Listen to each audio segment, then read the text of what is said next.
Franchement, si on nous avait dit qu'en pleine pandémie, on aurait fait l'acquisition d'une si grande église, j'aurais pas cru.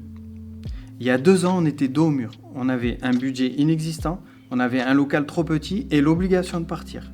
Mais on a trouvé ce local qui dépassait toutes nos attentes. Et je peux pas vous expliquer tous les détails, mais miraculeusement, en moins d'1 an, on a trouvé le budget, le prêt a été accordé, le prix du local a baissé de 125 000 € et le timing de Dieu était juste parfait.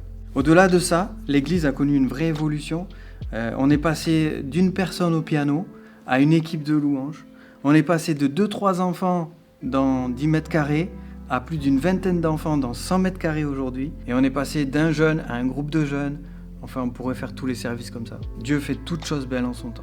Aujourd'hui, la vision s'est installée et se voit à travers l'évolution de nos activités, notamment l'enseignement auprès des enfants et des adultes à travers des études bibliques suivies hebdomadaires, mais aussi au niveau social où on continue, où on veut être un partenaire actif de la ville à travers notre événement phare, un Noël pour tous, où on distribue à plus de 130 enfants nécessiteux de la ville des cadeaux neufs et on rappelle le sens de Noël. On travaille avec le Secours Populaire et les CCAS et ça c'est formidable.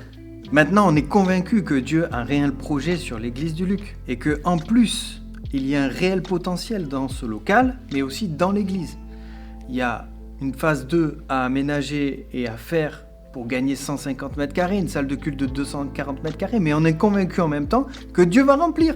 Et en plus de ça, l'Église a la vision d'être une source de bénédiction, parce que longtemps a été aidée et encore aidée, mais on veut vraiment aider les autres et bénir l'œuvre de Dieu dans son ensemble.